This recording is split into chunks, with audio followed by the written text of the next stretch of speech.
Good morning, viewers and listeners of Concerned Citizens Media. Uh, Welcome back and nice to have you here. October the 13th, 2021. So I start by to share some news and reading and some video at the end of the reading material. Thank you again. Let's get started. Uh, Weeks after a Right Commission expressed concerns over the security situation of civilians in East Wellega, communal violence breaks out in Kiramu Warada. Addis Standard received reports from members of both the Amara and Oromo community in Kiramu Warada of East Wellega zone. The testimonies received from members of both communities and a community leader revealed that violence broke out on Sunday, October 10, claiming many lives and forcing people to flee their homes. Sources disclosed to Addis Standard that the violence started at noon and went well into the day. Drought, name changed for security reasons, an ethnic Oromo resident of the Woreda said that the onslaught took place between 12 a.m. and 5 p.m. The offensive resulted in the death, injury, and displacement of many, according to him, among which are his own families. He alleged that Amara militia launched an hours-long onslaught on civilians. The eyewitness went on to accuse Amara militia of crossing over into the Oromia region and inciting violence by rallying up the Amara community in the town. He insists that the attacks are premeditated and organized. Dawit told Addis Standard that three of his family members, his father, mother, and his 12 years old brother, were killed in their house. He said it is an intentional attack against Oromo civilians, adding, "We cannot even lay the dead to rest." According to him, more than 25 ethnic Oromos were killed in the attack.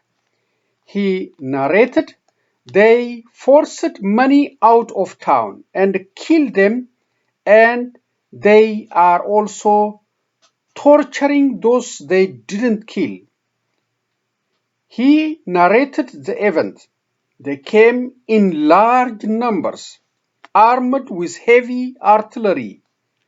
They killed randomly, looted what they could, and burned what they couldn't carry." Another resident of the Woreda and an ethnic Amara, Jamal, name changed for security reasons, testified, "The attacks didn't target the ethnic Oromo alone.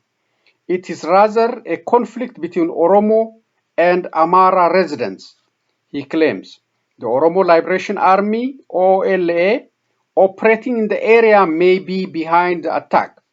Jamal recounted the event from where he was hiding. "We hid the children and the women, and those of us who were armed fled to the woods. I heard that about 7 ethnic Amaras died and others were injured." Dawit, however, refuted Jamal's claim. and maintained that the Oromo Liberation Army does not operate in this area. This attack was carried out by the Amara militia, he said, asking if there were armed Oromos in the area, would they leave us here for dead?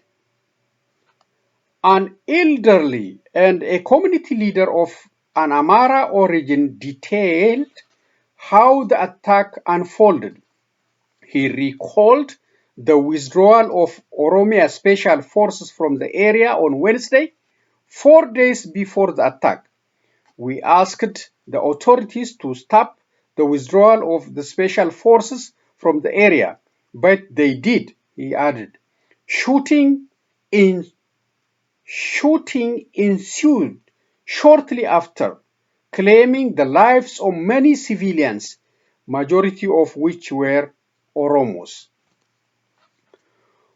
Corroborating Droughts' testimony, the community leader continued. There was an exchange of fire and the majority of the casualties were from the Oromo community. I am not sure about the exact number, but I have seen many dead bodies. 8 ethnic Amaras were killed. He regretted the withdrawal of government security forces. We suspected this might happen, and that's why we asked government security forces not to leave the area. The recurring violence in East Wellega zone continued to claim lives of civilians.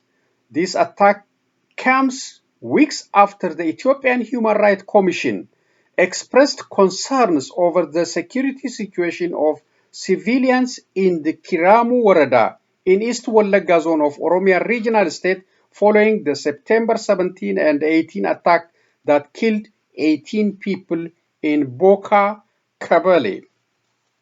The Commission noted the situation of residents of Kiramu Woreda who fled to neighboring Kabales and towns seeking humanitarian aid.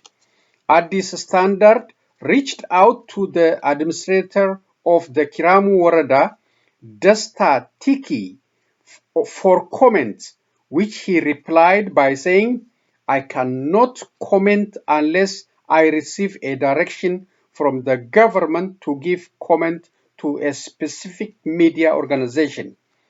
Ararsa Mardasa, the commissioner of Oromia Police, on his part, refused to comment unless he is contacted in person. Moreover, multiple attempts to reach the administrator of the East Wellega zone, Alemayo Tesfa, as well as the head of Peace and the Security Bureau of the zone were to no avail. So, credit Addis Standard. So the situation in Kiramu is very serious, and the Amara media, 360 and others, claiming the Amaras are the target in that region. But as you can see from even from the Amara elder eyewitness, indicating the Amara militia crossed from the Amara region into the Oromo region and carried out this attack. So the government of Mr. Abiy Ahmed is, ignoring the situation, leaving to the ethnics to fight out. And Wellega region, East Wellega and West Wellega, for almost 3 years, never have peace. Never. They were under command post, under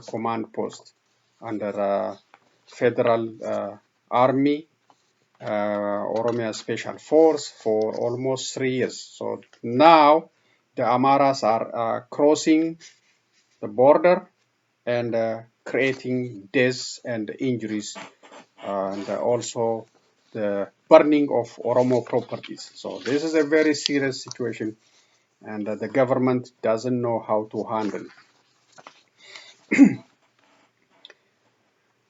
This is another problem. Borana zone of Oromia region reports over 4,000 cattle deaths due to shortage of rain.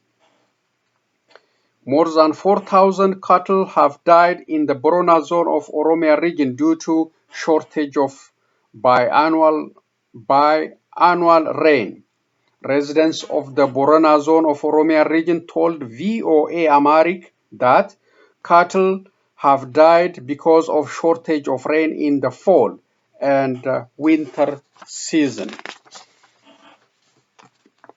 Residents complained that deaths have been occurring since the occurrence of the drought, claiming thousands of cattle in various parts of the zone.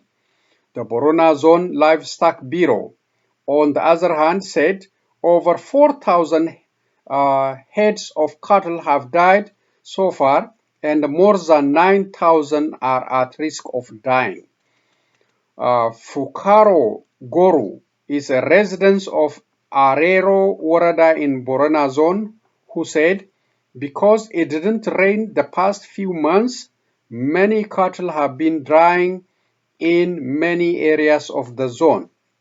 He added, twice a year, in March and August, we used to get rain. Currently, we are not getting enough rain, which has caused the deaths of many cattle.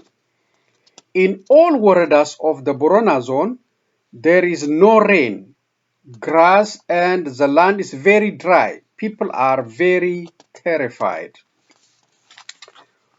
Fukaro said that he witnessed the death of more than 100 cattle that belongs to his neighbor because of this drought.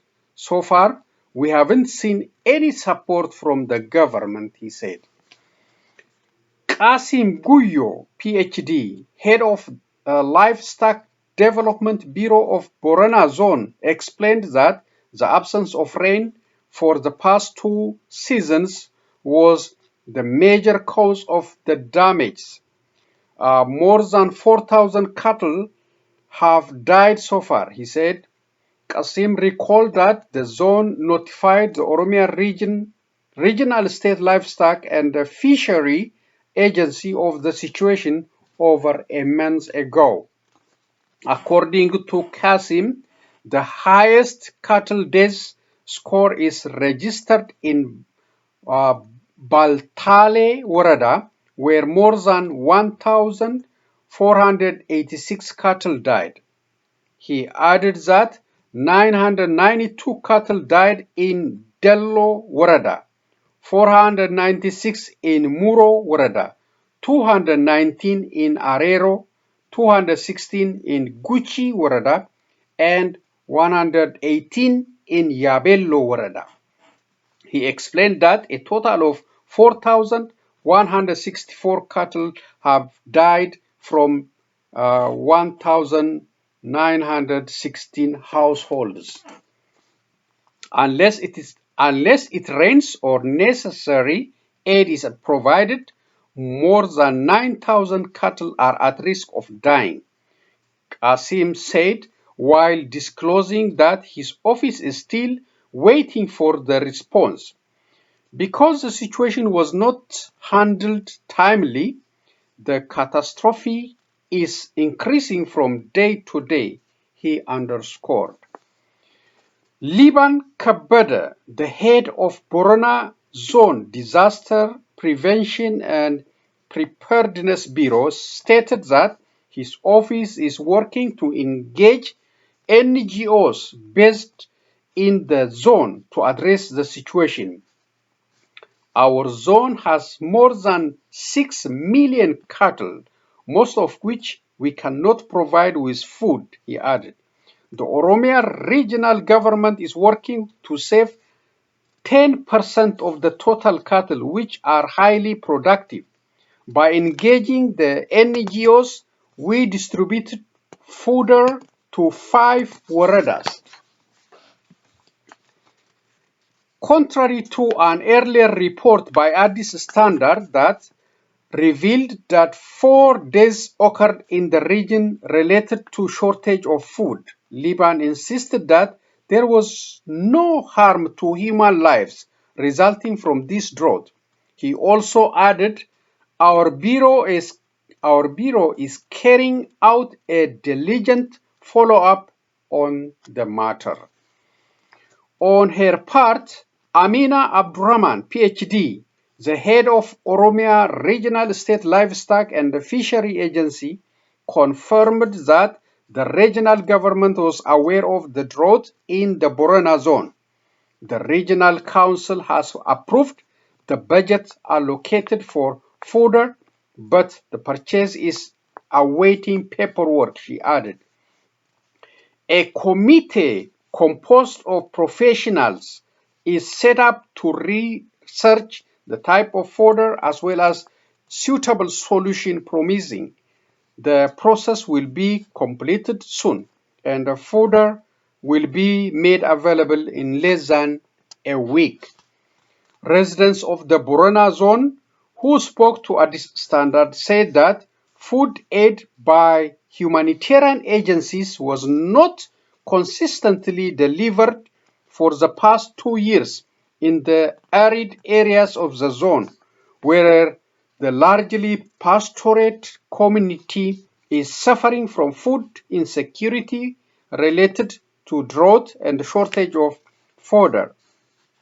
An administrator of one of the woredas in the zone admitted to Addis Standard the obstruction of aid by local officials. We investigated the issue and took measures against the perpetrators. We addressed the issue by holding responsible those who took part in obstruction. Credit Addis Standard. So that's a serious situation in Borana zone, and the livestock are, dying, and the remaining are also at risk of dying unless some help from NGOs or some international organization didn't arrive or don't arrive if they don't arrive in a timely manner. So that's a very serious situation, and I also reported in the past people are also in a serious problem due to shortage of food. Like more than 400,000 people, it was reported in the past, but did they get food? No information. And the government control the information. They don't wanna, they don't even want to help these people. So, the information is controlled by Abiy Ahmed. Those in authority, they don't want to talk about whether it's a security situation, whether it's a natural disaster. They don't want to say. They just want to say about prosperity, good wish, unfounded wish, or dream. Okay, the last part of today's reading.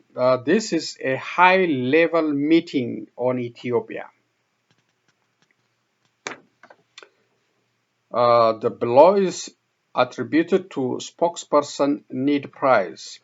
Today, Secretary of State Anthony Blinken met with African Union High Representative Olusegun Obasanjo to discuss the crisis in Ethiopia. Following their discussion, the Secretary, accompanied by U.S. Special Envoy for the Horn of Africa, Jeffrey Feltman, hosted a meeting with High Representative Obasanjo, chairman of the Intergovernmental Authority on Development, IGAD, and Sudanese Prime Minister Abdullah Hamdok, EU High Representative Joseph Borrell, UK Foreign Secretary Elizabeth Truss, German Minister of the Federal Foreign Office Niels Ennen, and the French Special Envoy for the Horn of Africa Frederic Claver to discuss the conflict. They welcomed the close coordination between the African Union and IGAD in pursuit of a peaceful resolution of the crisis. The United States, the European Union, France, Germany, and the United Kingdom urged the parties to immediately end abuses and enter into a negotiation toward a ceasefire to lay the foundation for a broader and inclusive dialogue to restore peace in Ethiopia and preserve the unity of the Ethiopian state. They also called on the parties to the conflict to adhere to international law and allow unhindered delivery of humanitarian assistance to all who are suffering in Ethiopia. Credit for this one, U.S. State Department. So the topic of the crisis in Ethiopia is never resolved. It is in the minds of the international organization, and IGAD and Obasanjo is assigned to handle it. I don't know Abiy Ahmed if he's listening to it. This call of dialogue with the stakeholders and cessation of hostilities and unhindered humanitarian aid delivery. All these are keep coming because nobody is listening on the other side, on Ethiopian side. Nobody. They're waiting for some kind of serious penalty or some kind of, I don't know what they're waiting for. I think more sanctions or some kind of military action from international organization. They are not listening. The Eritreans are still in Tigray, and the Ethiopian government is, using drones from Iran, China, Turkey, from wherever he got it, and using heavy artilleries, tanks.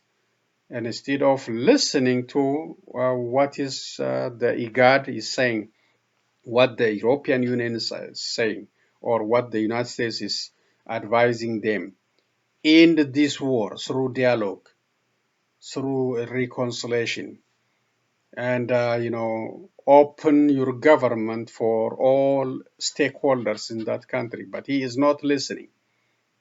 He is not listening. He is,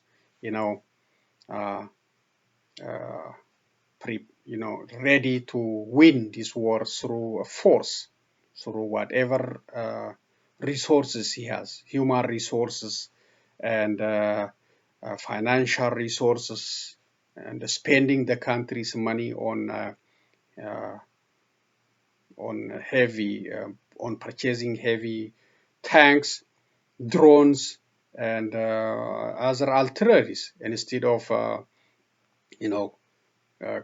ending this war and creating job for all these unemployed Ethiopians, those who graduated high school and universities, and plus all the inflation and other problems the country is facing. So that's the challenge. We don't have a partner listening to this, and the international community are giving them more time, but in the meantime, people are dying.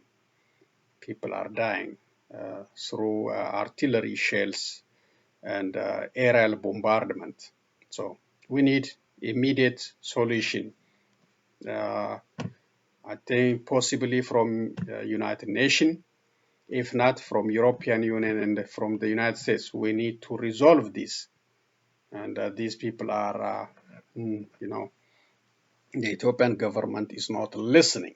Okay, that's the reading part. Thank you again. Let's share some videos and end today's presentation.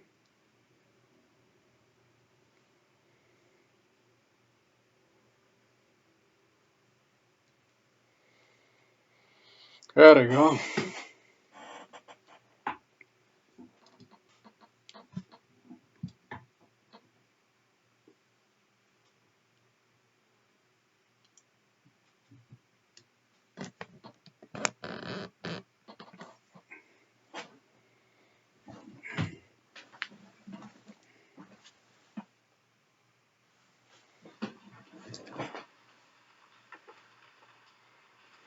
So this is about dispute between Somalia and Kenya.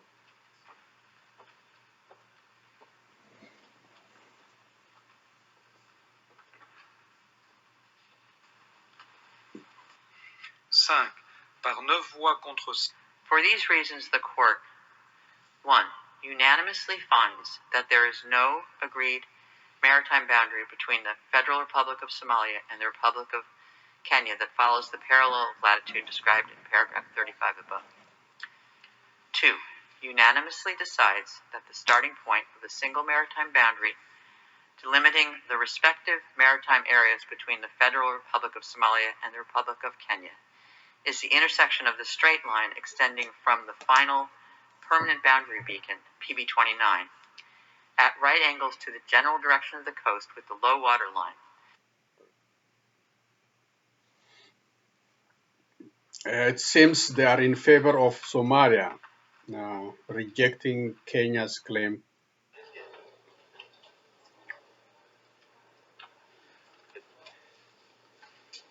Ladies and gentlemen, my name is Martin Kimani. I'm Kenya's permanent representative. I have the pleasure to present His Excellency President Uhuru Kenyatta for this brief media stakeout. He will not be taking any questions after he speaks. No, we answer one or two.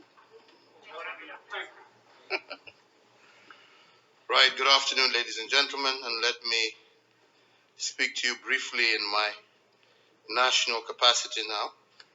We have just concluded the Security Council high-level open debate on peace building and sustainability, diversity, state building, and the search for peace, which I was privileged to preside over. The Council received insightful briefings by the UN Secretary General Antonio Guterres, President Paul Kagame of Rwanda, former President Thabo Mbeki of South Africa, and the Honorable Fawzia Koofi, who served as the first woman second deputy speaker of the Parliament of Afghanistan. I chose this topic because many countries today seem unable to manage diversity. We have built a global system that increases divisions between, but also within nations. A system that believes there are races or genders which are inferior or superior, or religions that are closer to God than others. Consequently, many of the conflict situations before our Security Council are either directly or indirectly a consequence of poorly managed, identity-defined grievances. I'm happy to note today that we have had a rich debate focusing on the need for all of us to avoid this dangerous trend and instead embrace respect and appreciation of people at the national and local levels, regardless of their identities. Many speakers acknowledge the relevance and timeliness of addressing diversities in conflict situations, and there was general agreement on the need to graduate the conversation to the next level.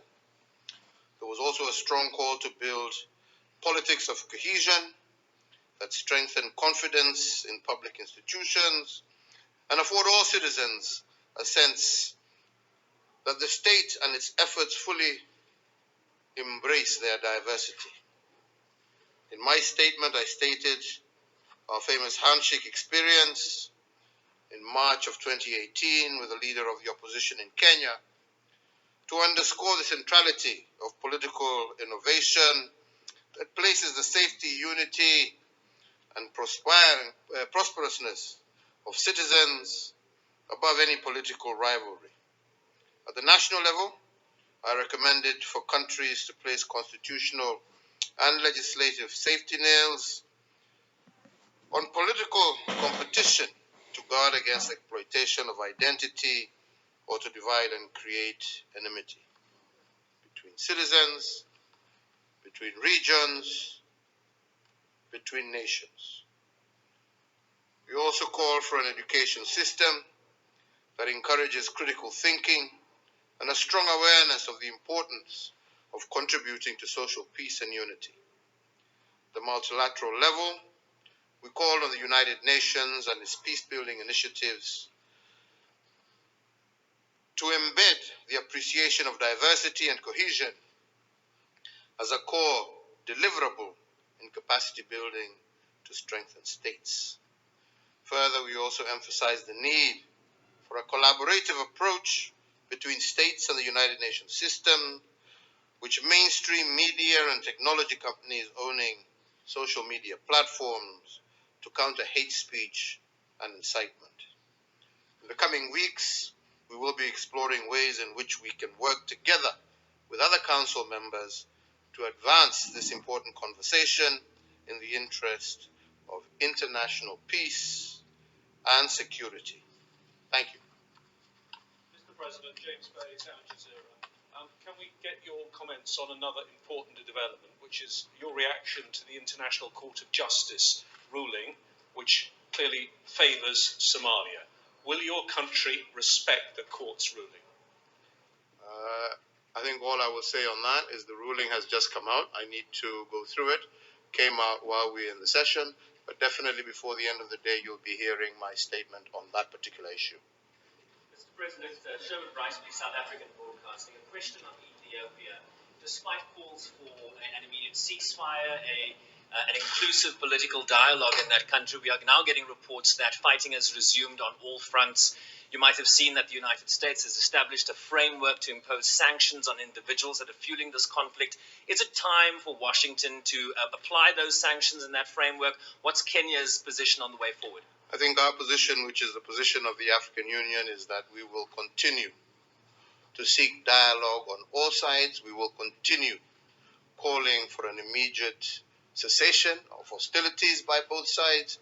We will continue to urge for the need to have a political resolution because we do not believe that there is any military solution, and we need to urgently have all parties coming across a table in order for us to be able to ensure that all humanitarian corridors are actually opened and the people who are the greatest sufferers of this conflict do receive the much needed aid and humanitarian assistance that they need. So ours is to continue, first and foremost, to call for that ceasefire, to call for national dialogue, and for all parties to cease hostilities and be able to engage and find a political solution that will result in the people of Ethiopia to end their suffering, but also, most importantly at this particular moment in time, to ensure humanitarian access to all the people. Are those calls falling on deaf ears, Mr. President? I won't say they're falling on deaf ears because we are still engaged with them, and we will continue to push, not just as Kenya, as a neighbor and a member of the Security Council, but also through the African Union and through our regional body, which is IGAD. Last one. Celia Gavarin, Africa Confidential. Mr. President, how do you feel to find your name in the Pandora Papers? Well, as I said before, my name, first and foremost, is not there. And secondly, there has been no mention of any illegality or wrongdoing on my part. And as I said before I left Kenya to come and attend this meeting, I will be addressing that issue comprehensively once I arrive back home. Thank you all very much. Okay, that's Kenyan president position on the situation in Ethiopia. Hey, Gary, you been up there all night? I think there is one more short one. You need Simply Safe's new wireless outdoor security camera. It has a 140-degree field of view and color night vision. You can't The new even wireless escape outdoor this one. security camera from Simply Safe. There you go. This is the last one. These are PDF Tigray Defense Force somewhere undisclosed, but they are marching somewhere and telling us their plan to go to Addis Ababa.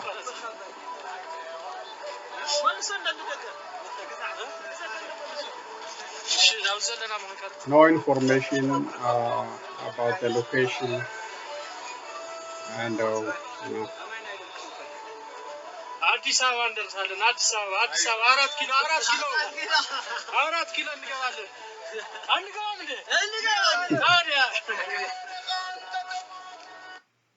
Okay, so that's their future plan.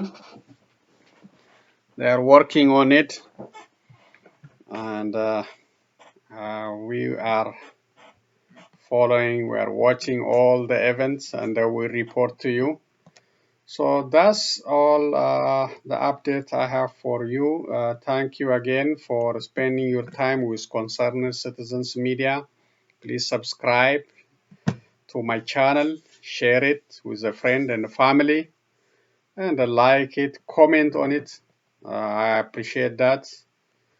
Thank you so much. And I will be back with other news and Concerned Citizens Media comment. And hopefully with much better news. Mostly we talk about war, bloodshed, and conflict and drought. So that's what we have. Thank you again. Be safe and so long, everyone.